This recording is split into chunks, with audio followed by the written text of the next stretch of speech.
জাল টাকার আমার 300 ফুট 5টা জাল টাকা পাইছি, এর বিচার চাই। এই জন্য মানুষে সারাদিন কষ্ট করিয়া যদি না পাই টাকা পয়সা, আই যদি জাল টাকা পাই, এটা আমরা চিনি না, যদি 5টা জাল টাকা পাইছি। সারাদিন কাজ করে আমার মাইয়া কইছে, বাবু আমার মিষ্টি লই, একটা টাকা মিষ্টি নিতে নেই, আমি টাকা নাই কিনে মুখি দিই, আমি জাল টাকা দিয়ে নিব, আমি নেবেন জাল টাকা দিয়ে তো আমার বানবেন দুইটা তারিখ সে আস্তে আস্তে। আর আলহামদুলিল্লাহ অনেক ভালো লাগতে আছে। জনগণ লোক হয়েছে অনেক হাজার লোক হয়েছে, অনেক বছর 18 বছর পর আসতে আসছে বাংলাদেশে মাটিতে। এই ধানের শীষের পতাকা বেশি আমি 100 টাকা করিয়া, তা আমার বলছে 1000 টাকা ভাঙতে আসছে, আমি আছে পরে দিচ্ছি আমার 100 টাকা দিয়া, জাল টাকা দিয়া 900 টাকা লয়ে গেছে, পতাকা লয়ে গেছে গিয়া করতে তো 5টা হয়েছে জাল টাকা। আমি হ্যাঁ 5টা 5 জনে দিচ্ছে, একজনে তো দেয় নাই, 5 জনে দিচ্ছে। আমি তো চিনি না, আমি তো জানিও না, বুঝতে পারি নতুন টাকা কষ্ট করছি আমি এই জাল টাকা। এখন আমি বাসায় দিই, মালিকের দিই, হিসেবে করি আমি জাল টাকা। মালিক তো কম নিবো না, আমাকে সাহেব তুমি 10,000 টাকা ব্যবসা করো। ওদের স্বপ্ন পূরণে পাশে থাকতে পেরে আমরা গর্বিত। তুমি 10,000 টাকা ব্যবসা দাও, আর বিষয় না, আমার টাকা আমারে দাও। আমার 5,800 টাকা বিল হয়েছে, 5,800 টাকা আমারে দাও।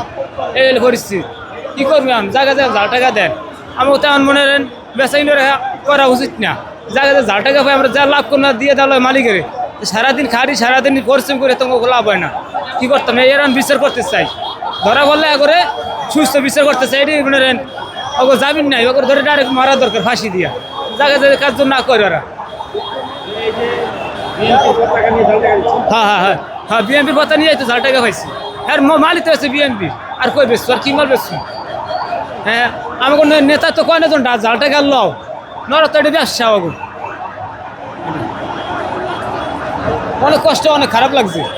সারাদিন কাজ করে আমার মাইয়া কইছে, বাবু আমার মিষ্টি লই, একটা টাকা মিষ্টি নিতে নেই, আমি টাকা নাই কিনে মুখি দিই, আমি জাল টাকা দিয়ে নিব, আমি নেবেন জাল টাকা দিয়ে তো আমার বানবেন দুইটা দোকানে নিলে। একটা দুইটা সমাধান করা, 5টা পাইছি, আর অন্য মানুষে পাইছে, আর অন্যান্য মানুষে পাইছি জাল টাকা। আরে জাল টাকা এমন তারা জাল টাকা দেয়, মোটা বোঝা যায় না। আর তো বুঝি নতুন টাকা এদিকে লইছি, আমি তো যাই দিয়ে বাসা জাল টাকা কি করবেন?